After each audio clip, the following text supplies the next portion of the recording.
ከ300 ዓመታት በፊት ታላቁ የውሃ መጥለቅለቅ በመባል የሚታወቀው አስከፊ አደጋ አብዛኛውን የምድርን መሬት በውሃ ያጥለቀልቃል፣ ጥቂት ደሴቶችን ብቻ ያስቀራል። ከዚያን ጊዜ ጀምሮ የማያቋርጥ የኤሌክትሪክ ማዕበል አድማሱን ዘግቶታል። የድሮ ዓለም በውሃ ውስጥ ከተቀበረ በኋላ በሕይወት የተረፉት ሰዎች በአርጎስ በሚባል በተመሸገ ከተማ ፍርስራሽ ላይ አዲስ ሕይወት መሠረቱ። ይህች ከተማ የምትመራው በማይሞቱ መሥራቾች ነው። እንደ አለመታደል ሆኖ ሁሉም ሰው ወደ አርጎስ መሄድ አይችልም። መሥራቾቹ የሰዎችን ተስፋ መቁረጥ ለራሳቸው ጥቅም በመጠቀም የማዕበል ግልቢያ በሚባሉ የፍጥነት ጀልባ ውድድሮች ላይ እንዲሳተፉ ያስገድዷቸዋል። እያንዳንዱ ደሴት 2 ተወዳዳሪዎችን የሚልክ ሲሆን አሸናፊው ከነሕዝቡ ወደ አርጎስ የመሄድ ዕድል ያገኛል። ተሸናፊዎቹ ግን ደሴታቸው ሙሉ በሙሉ ተዘርፋ ሕዝባቸው ወደ ባሕር ይጣላል። ደሴተኞቹ አንድ ቀን አንድ የተመረጠ ጋላቢ ነፃ ያወጣቸዋል ብለው ያምናሉ። በፊግ ደሴት ላይ ኔብ ውድድሩን የሚያስተዋውቁትንና ድጋፍ የሚሰጡትን የአርጎስ ማራኪ ማስታወቂያዎችና ፖስተሮች በሙሉ ይመለከታል። በመቀጠልም በውድድር ላይ ደሴቱን ወክላ የምትሳተፈውን ጀልባ የሚያዘጋጀውን ቡድን ለመርዳት ይሄዳል። ጓደኛዋ ናያመሬድን ፖስተሮች ስብስብ አሳይታ ታሪኩን ታካፍለዋለች። አፈ ታሪኩ እንደሚለው አመሬድ መብረቅ የመታው ደሴቱን ያዳነን አንድም ውድድር ተሸንፎ የማያውቅ ሰው ነው። አንዳንዶች በአድማሱ ላይ ያለውን ማዕበል ሰብሮ በማለፍ ወደ ማዶኛው ወገን እንደደረሰ ያምናሉ። ሌሎች ደግሞ ሁሉንም ደሴተኞች የሚያስቀምጥበት ቤተ መንግሥት ለማሸነፍ አልፎ አልፎ በውድድሮች ላይ ብቅ ይላል ይላሉ። ሌሎች ደግሞ ጨርሶ እውነተኛ ሰው ነው ብለው አያምኑም። አና ይህ አንድ ቀን እሷና ኔብ ሊሆኑ እንደሚችሉ ታስባለች። ነገር ግን አባቷ ላዛር መለኮታዊ አፈ ታሪኮች እንደማያስፈልጓቸው ምክንያቱም እሱ ስላላቸው ይነግራቸዋል። ለልጁ ቢዳያ ተናግሮ የሞተችውን ባለቤቱን ፎቶግራፍ ከሳመ በኋላ ለውድድሩ ይዘጋጃል። ከሜካኒኮቹ አንድ የኔፕቱን ሮክ የኔፕቱን አለት ከደረሰ በኋላ ለማምለጥ 10 ሰከንድ ብቻ እንደሚኖረው ያሳስበዋል። ላዛር ለመወዳደር የመጣው ለማሸነፍ እንዳልሆነ ታወቀ። እውነቱን ለማወቅ ማዕበሉን ሰብሮ መግባት ይፈልጋል። የአርጎስ ተንታኝ ተወዳዳሪዎቹን ያስተዋውቃል። ውድድሩ ከመጀመሩ በፊት የፊግ ደሴትን ደካማ ወገን አድርጎ ይጠራታል። ሁሉም ጋላቢዎች ጀልባዎቻቸውን በሚያስገርም ክህሎት ያሽከረክራሉ። አንደኛው ጋላቢ መብረቅ መያዝ ችሎ ከፍተኛ ፍጥነት በማግኘት አንደኛ ደረጃ ላይ ይወጣል።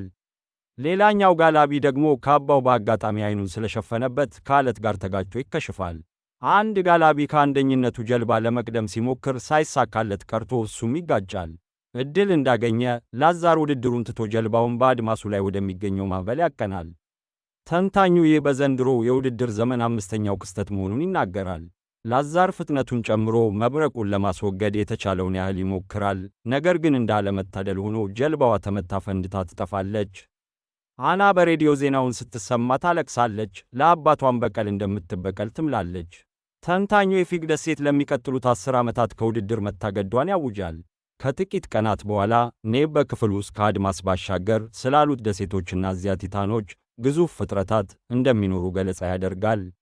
መምህሩ ይቆጡታል። ከማዕበሉ ማዶ ምንም ነገር እንደሌለ ያስታውሱታል። ከዚያም አንድ ልጅ ያፌዝበታል። አና ልትከላከልለት ስትሞክር እሷም ትገሰጻለች። ኔብ ማዕበሉ በመሥራቾቹ የተፈጠረ ብርሃን መሆኑን አጥብቆ ሲናገር የክፍሉ ልጆች ዕቃዎችን ይወረውሩበት ይጀምራሉ።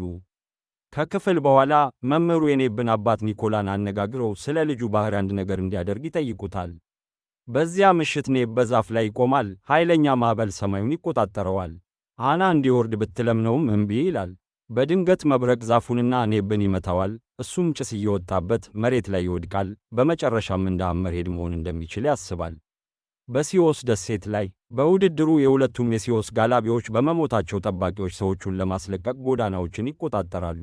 ባሮነስ በመባል የምትታወቀው ከፍተኛ የአርጎስ ባለሥልጣን ጠባቂዎቹ የአካባቢውን ነዋሪዎች በኃይል ወደ ጀልባዎች ሲገፏቸው በዐይነ ቁራኛ ትከታተላለች። ሁሉም ከተባረሩ በኋላ መሥራቾቹ ቁፋሮ እንዲጀምሩ ማሽኖችን ይልካሉ።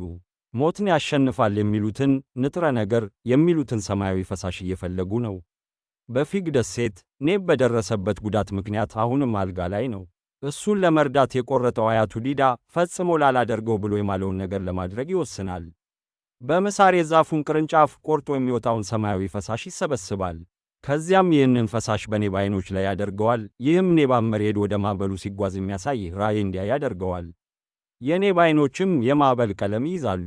ቁፋሮው ሲጠናቀቅ ባሮነስ ለመሥራቾቹ ምንም ነገር እንዳላገኙ ታሳውቃቸዋለች። ንጥረ ነገሩ ዲዳ ለኔብ የተጠቀመበት ሰማያዊ ፈሳሽ መሆኑ ታወቀ። እናም የቀራቸው ለ10 ዓመታት ብቻ የሚሆን ክምችት ነው። መስራቾቹ የቀሩትን ደሴቶች በሙሉ በኃይል ለመውሰድ ያስባሉ። ነገር ግን ባሮነስ የሁሉም ደሴቶች ሕዝብ በአንድነት ከአርጎስ ጦር እንደሚበልጥ ትናገራለች። ጊዜው ዕድልን የመቀበያ ጊዜ እንደሆነ በማሰብ አሞር ፋቲ የሚለውን አባባል ትጠቀማለች። ትርጉሙም ጥሩም ሆነ መጥፎ ነገሮች በሕይወት ውስጥ አስፈላጊ ናቸው ማለት ነው። መሪው ታራስ አይስማማም። ዕጣ ፈንታዬን ራሴ እሠራለሁ ይላል። ይህ አባባል በታዋቂው ሌባ ሲካስ ሲነገር ስለነበር እሷንም ይገሥጻታል። ታራስ ደሴቶቹን በበለጠ ፍጥነት ለማስለቅና ተጨማሪ ክስተቶችን ለማስወገድ ውድድሮችን ለመጨመር ይወስናል። ከጥቂት ጊዜ በኋላ ኔብ በመጨረሻ ከአልጋው ተነስቶ ወደ መስኮቱ ይጠቁማል። ሐመርሄድ በሚስጥር መተላለፊያ ውስጥ እንዳለ ራእይ አይቷል። ኔብ ያለ ማስጠንቀቂያ የሚመጡትን ራእዮቹን ሊረዳቸው አልቻለም። ዲታ እሱን ለማጽናናት ያቅፈዋል። ይህ በእንዲህ እንዳለ የጠላቂዎች ቡድን በባህሩ ውስጥ የሰመጠ መርከብ ያገኛል። ለታራስ በጋያ ወሽመጥ የሲካስን ስብርባሪ ማግኘታቸውን ያሳውቃሉ። ስለዚህ ታራስ እሱ አሁንም በዚያ አካባቢ ይኖራል በሚል ተስፋ ወደ አካባቢው ደሴቶች ወታደሮችን ይልካል። በተመሳሳይ ጊዜ ዲታ ለኒኮላ በባህር ዳርቻ ላይ የባሮነስን ሰንደቅ ዓላማ እንዳየ ያስጠነቅቀዋል። ይህ ማለት ለኔብ እየመጣች ነው ማለት ነው። ስለ ስብርባሪው የሚናፈሰው ወሬ በፍጥነት ይሰራጫል። ስለዚህ አናና ኔብ ዲታ ወደዚያ እንዳይሄድ ሁል ጊዜ ይከለክለው የነበረ ቢሆንም ወደ ጋያ ወሽመጥ በጀልባ ይሄዳሉ። አንድ አስደናቂ ሐውልት ካደነቁ በኋላ ውሃ ውስጥ ተመልክተው ጠባቂዎቹ ፍርስራሹን ሲፈትሹ ያያሉ። ልጆቹ ለመውጣት ሲሞክሩ አንድ ጠባቂ ይዟቸው ወደ ባሮነስ ይወስዳቸዋል። ሁለቱ ጀልባችን ነዳጅ አልቆባት መንገድ ጠፋን ብለው ሲዋሹ አንድ ወታደር የአናን ፀጉር አሽቶ ከፊግ የመጡ መሆናቸውን ይረዳል። ባሮነስ ማዕበሉ የነካውን ልጅ እየፈለገች እንደሆነ በኔብ ዓይኖች ውስጥ እያየች ትገልጻለች። ከዚያም ልጆቹን ወደ ቤታቸው ለመውሰድ ትስማማለች። በአርጎስ ሕይወት ምን ያህል ጥሩ እንደሆነ ትነግራቸዋለች። ማዕበሉ የነካቸው የጊዜን ስንጥቆችና የገዛ ዕጣ ፈንታቸውን ማየት እንደሚችሉ ትናገራለች። ባሮነስ ለአና ኮምፓስ ትሰጣታለች፣ የገዛ ፍርሃትን መግራት ትልቅ ልዩነት እንደሚያመጣ በማስረዳት። ባሮነስ ልጆቹን ፊግ ላይ ስታወርዳቸው ኔብ ገበሬ ሳይሆን ጋላቢ ነው ትላለች። ስለዚህ ሲያድግ ስፖንሰር ይጠብቀዋል። በኋላም ዲታ ለልጆቹ ኔብ በተወለደበት ቀን ዛፉን እንደተከለውና የመጨረሻው ትሽታን ሲካስን እንደያዘ ይነግራቸዋል። ስለዚህ ልዩ ትስስር አላቸው። በአርጎስ ታራስ ቁልፉን ከቀረጸው ሳይንቲስቱ ጋር ይገናኛል። በእጁ ላይ አድርጎ ማሽኑን በርቀት ለማንቀሳቀስ ይጠቀምበታል፣ የበለጠ ትልቅ ማዕበል እንደሚያመጣ በመናገር። ማሽኑ ግንኙነቱን አቋርጦ ከመዘጋቱ በፊት መብራቶቹ ለጥቂት ሰከንዶች ይበራሉ። ታራስ ተቆጥቶ ሳይንቲስቱን ከማማው ላይ ይወረውረዋል። ይህ በእንዲህ እንዳለ ዲታ ግድግዳው ላይ ቀዳዳ ከፍቶ ከብዙ ዓመታት በፊት የደበቀውን ሳጥን ያወጣል። የወጣቱ ራሱ ደሴት ላይ ሲደርስ የነበረውን ራእይ እያየ ዋናውን የማሽን ቁልፍ በትኩረት ይመለከታል። 10 ዓመታት ያልፋሉ። አናና ኔብ አሁን በፍቅር ግንኙነት ውስጥ ናቸው። ኔብ በየቀኑ ከራእዮቹ ጋር ይታገላል፣ ነገር ግን አሁንም ምን ማለት እንደሆኑ አያውቅም። ለአና አንደኛው ራእይ እሷ ጋያ ላይ ቀይ ቀሚስ ለብሳ እንደሆነ ይነግራታል። እሷም በጆሮው ውስጥ የምስጢር ቃል በመንሾካሾክ ትመልስለታለች። በዚህ ዓመት እገዳው ስለሚያበቃ አና በውድድሩ ላይ ለመሳተፍ እየተለማመደች ነው። ኔብ እሷን እንዳያጣ እንደሚፈራ ያምናል። ዲታ በራእዮቹ ምን እንዳየ ይጠይቀዋል፣ ነገር ግን ኔብ ለመመለስ ፈቃደኛ አይሆንም። በዚያ ምሽት ኔብ አና ለአባቷ ለመበቀል ወደ ማዕበሉ ስትጋልብና ስትሞት ያያል። በጣም የደነገጠው ኔብ በማዕበል ወቅት ወደ ዛፉ ለመመለስ ይሞክራል፣ ነገር ግን ዲታ ያስቆመዋል። አንድ ጠዋት ባሮነስ ወደ ፊግ ትመለሳለች። ዲታ ስታይ መሬት ላይ ይተፋል። ኔብ መጋለብ እንደሌለበት አጥብቆ ይናገራል፣ ነገር ግን ባሮነስ ምርጫው የኔብ መሆን አለበት ብላ ታስባለችና የእሷን ድጋፍ መፈለግ አለመፈለጉን ለመወሰን 1 ዓመት ትሰጠዋለች። በመጨረሻም ኔብ አናን ለመጠበቅ ብቻ በውድድሩ ላይ ለመሳተፍ ይወስናል። ኒኮላም በጀልባው ላይ እንዲሠራ ይረዳዋል። ይህ በእንዲህ እንዳለ ከደሴቶቻቸው ተባረው በሕይወት የተረፉት ሰዎች በሙሉ አሁን መሬት በሌለው ባህር ላይ ይኖራሉ።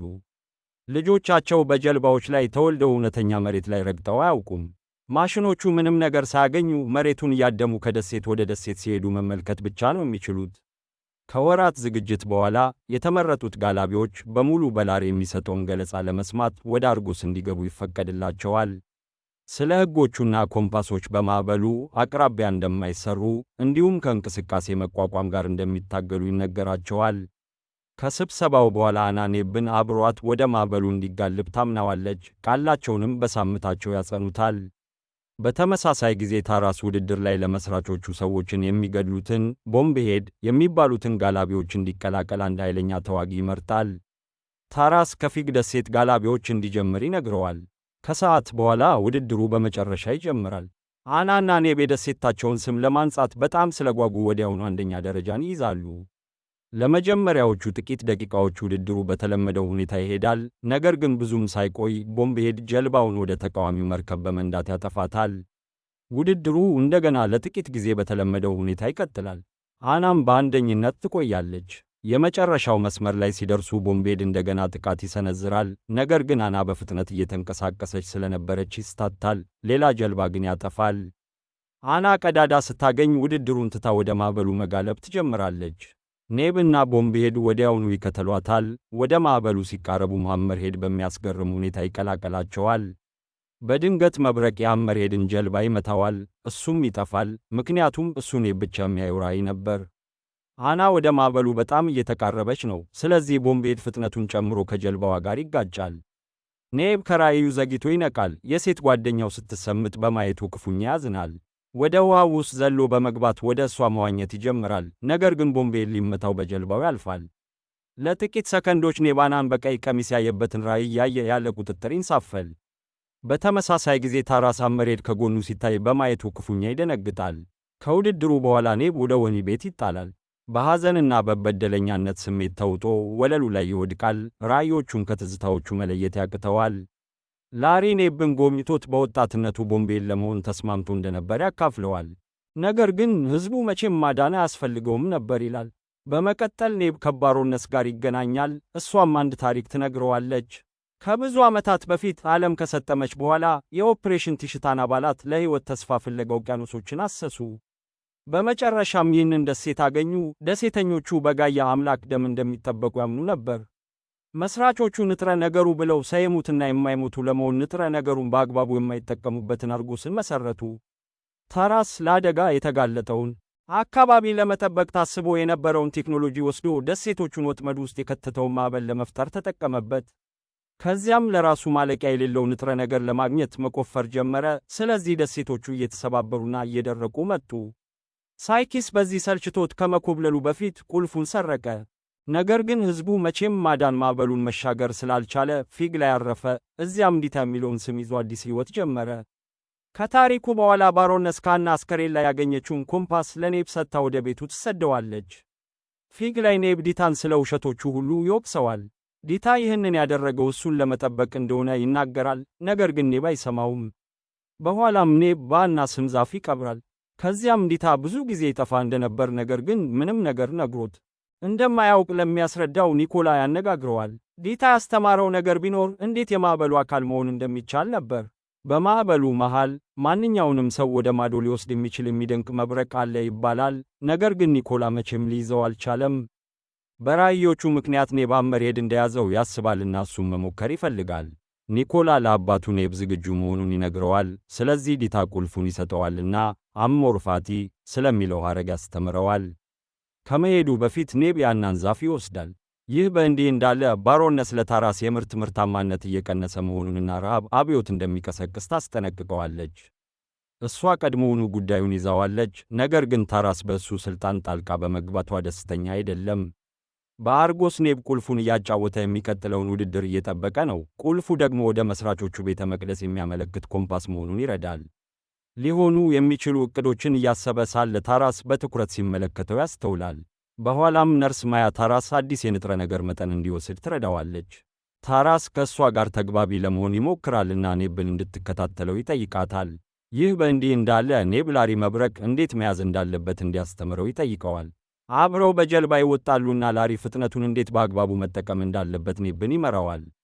ኔብ በድንገት ጀልባውን ከቦምብሄድ ጋር ሲያጋጭ ራእይ ያያል። ነገር ግን እንደ ዕድል ሆኖ በእውነተኛው ዓለም ከመጋጨቱ በፊት ከራእዩ ይነቃል። ላሪ ፍርሃቱን መግራት እንዳለበት አለበለዚያ መቼም እንደማያሸንፍ ይነግረዋል። ኔብ ወደ ከተማው ሲመለስ ማያ እየተጨዋወቱ የድሮ ጠባሳዎቹን ትመለከታለች። ኔብ የሚወዳት ሴት በክፍሉ ውስጥ ባለው ዛፍ ውስጥ እንዳለች በዘፈቀደ ያካፍላታል። ከዚያም ማያ ወደ ቤተ መቅደሱ ወስዳው ካህናቱ ጉዳቱን እንዲያግሙለት ትጠይቃለች። ነገር ግን እሱ ማዕበሉን የሚሰብር እሱ ነው ብለው ስለሚያምኑ ፈቃደኛ አይሆኑም። ኔብ ብዙ እጽዋት ለንጥረ ነገሩ ሲባሉ እየደረቁ መሆናቸውን ያስተውላልና ለመውጣት ይወስናል። በኋላ በጎዳና ላይ ኔብ በራእዩ ያየውን ቀይ ቀሚስ በአንድ ሱቅ ውስጥ ያያል። በዚያ ቅጽበት ከቦምብሄድ ጋር ሲጋጭ በቁጣ ሸሚዙን ይዞ በቀል ይፈልጋል። ሆኖም ቦምብሄድ መዋጋት የሚችሉት በውድድሩ ላይ ብቻ እንደሆነ ተናግሮ ይሸሻል። ኔብ ወዲያውኑ ይከተለዋል።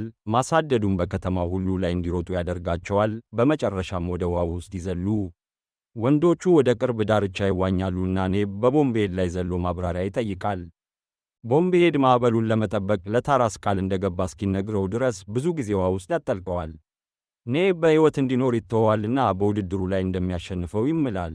ይህ በእንዲህ እንዳለ ማያ ለታራስ ስለ ኔብ ዛፍና ሳይኪስ ፊግ ላይ ተደብቆ ስለ መኖሩ ትነግረዋለች። በክፍሉ ውስጥ ኔብ ቬሪያይ ለማግኘት በጣም ይጓል። ስለ አና ሌላ ራእይ ካየ በኋላ ንጥረ ነገሩን ለማግኘት የሷን ዛፍ ይቆርጣል።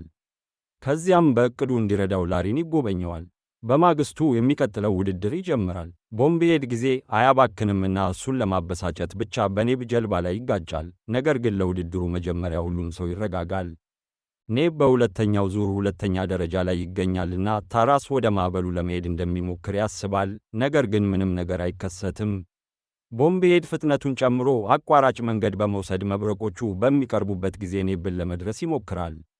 ኔብ በሰዓቱ ለመያዝ ጀልባውን ይመራል። ፍጥነቱ ወደፊት ያራምደዋልና አንደኛ ደረጃን ይይዛል። በጥቂት ደቂቃዎች ውስጥ ውድድሩን ያሸንፋል። ለሁሉም ሰው አስገራሚ በሆነ ሁኔታ ኔብ በድንገት ጀልባውን አዙሮ ለመንቀሳቀስ ፈቃደኛ ወደማይሆነው ቦምብሄድ ይጓዛል። በመጨረሻው ሰከንድ ኔብ ከጀልባው ላይ ይዘልላል። ስለዚህ በተፈጠረው የፍንዳታ ግጭት ቦምብሄድ ብቻ ይሞታል። ኔብ ሲዘል ማንም አላየውም፣ ስለዚህ እሱም እንደሞተ ይገመታል። ተንታኙ ለኔብ ድርጊት ቅጣት የፊግ ደሴት ነዋሪዎች ወደ አርጎስ እንዳይመጡ እንደሚታገዱ ያውጃል። ይህ በእንዲህ እንዳለ ታራስ ወታደሮቹ ባሮነስን እንዲከቧት ያደርጋል። ሳይኪስ ፊግ ላይ መሆኑን ስላልነገረችው ይወቅሳታል። ብዙም ሳይቆይ ሬዲዮ ጦሩ ሌባውን ለመፈለግ ወደ ፊግ እየሄደ መሆኑን ያውጃል። በውሃ ውስጥ ኔብ ጠላቂ መሳሪያዎችን ከሚያቀርብለት ላሪ ጋር ይገናኛል። ኮምፓሱን በመከተል ኔብ ወደ ቤተ መቅደሱ ይዋኛልና ወደ ውስጥ ለመግባት ድብቅ የውሃ ውስጥ መተላለፊያ ይጠቀማል። ለሱ አስደናቂ በሆነ ሁኔታ ካህናቱ በሙሉ ቀድሞውኑ ተመተው ወድቀው ነበር። ባሮነስና ሰዎቿ ቀድመው ደርሰው ጉዳዩን እንደጨረሱት ታወቀ። ኔብ ሐመርሄድ ማን እንደሆነ ሲጠይቅ ባሮነስ የውቅያ ሌንሶቿን አውልቃ እሷም ራእዮች ስታይ እንደነበረች ትገልጻለች። እውነቱን በመጨረሻ ማየት እንዲችል ኔብን በገዛ ራእዩ ይመራዋል። እሱ ሐመርሄድ ነው። በታሪኩ ሁሉ ኔብን ወደፊት ያሳዩት ራእዮች ነበሩ። ስለዚህ ዲታና ባሮነስ ዕጣ ፈንታውን ለመቀበል ዝግጁ እስኪሆን ድረስ ታሪኮቹን አሰራጭተው ነበር። በላሪ በተዘጋጀው ጀልባና መሳሪያ ኔብ በአዲሱ ማንነቱ ቤተ መቅደሱን ለቆ ይወጣል። ባሮነስ ወደ ዋናው ክፍል ስትመለስ ታራስ ሌሎቹን መስራቾች በሙሉ እንደገደላቸው ትረዳለች። ጭቅጭቅ ይነሳል። ነገር ግን ታራስ ሐመርሄድ ሲጓዝ ሲያይ ትኩረቱ ይከፋፈላል። ብዙም ሳይቆይ ሕዝቡ ለታዋቂው ጀግና ለማጨብጨብ በከተማው ግንቦች ላይ ይሰበሰባል። ነገር ግን ይህ ማለት ቦምብሄድና ሌሎች ወታደሮች እሱን ማሳደድ ይጀምራሉ ማለት ነው። ጠላት በቂ ሲቃረብ ሐመርሄድ በጀልባው ላይ መብረቅ ይይዛልና የላሪን ማሻሻያዎች ተጠቅሞ መልሶ በመተኮስ የሁሉንም ተቃዋሚዎች መርከቦች በአንድ ጥቃት ያጠፋቸዋል። በተመሳሳይ ጊዜ ጦሩ የፊግ ደሴትን ለማጥፋት ተኩስ ይከፍታል። ዲታ ጥፋቱን እየተመለከተ አሞር ፋቲ ብሎ ያንሾካሹካል። ይህ በእንዲህ እንዳለ ሐመርሄድ ወደ ማዕበሉ መግባት ይሳካለታልና በጣም የሚቀርበውን ማንኛውንም መብረቅ ይይዛል። አንድም መብረቅ ሊያስቆመው አልቻለም እና ብዙም ሳይቆይ ወደ ማዶ ይደርሳል። ታራስ ይህንን በራዳር ላይ አይቶ የግዛቱ ማብቂያ መሆኑን ይረዳል። በማዶኛው ወገን ሐመርሄድ አንድ ትልቅ ደሴትና ማዕበሉን የሚፈጥር ማሽን ያለበት ሕንፃ ያገኛል። ዋናውን ቁልፍ በመጠቀም መሳሪያውን ያጠፋዋል። እናም ማዕበሉ ከዓመታት ሽብር በኋላ በመጨረሻ ይጠፋል። ዜጎች በአርጎስ ሁሉ ሲያከብሩ ታራስ ከመሞቱ በፊት አሞር ፋቲ ይላል። ሐመርሄድ ንጹሕን ሰማይ ያደንቃልና ያናን ቃል ያስታውሳል። ማዕበሉ ከጠፋ በኋላ ቀሚሱን እንደምትለብስ ከመሄዱ በፊት እንዲያንሰራራ ከዛፏ የወጣውን ፈሳሽ በደረቁ መሬት ላይ ይረጨዋል። የኋላ ታሪክ እንደሚያሳየው ባሮነስ የአናን አስከሬን ከባሕር አውጥታ በንጥረ ነገሩ አማካኝነት ሕይወት ዘርታባት ነበር። ሐመርሄድ ወደ ጋያ የባሕር ዳርቻ ይሄዳልና አና በቀይ ቀሚስ ስትጠብቀው ያገኛታል። ተጨማሪ የዚህ አይነት ቪዲዮዎችን ማየት እንድትችሉ ሰብስክራይብ ማድረጋችሁንና የማሳወቂያ ደወሉን ማብራታችሁን እርግጠኛ ሁኑ። ስለተመለከታችሁ እናመሰግናለን።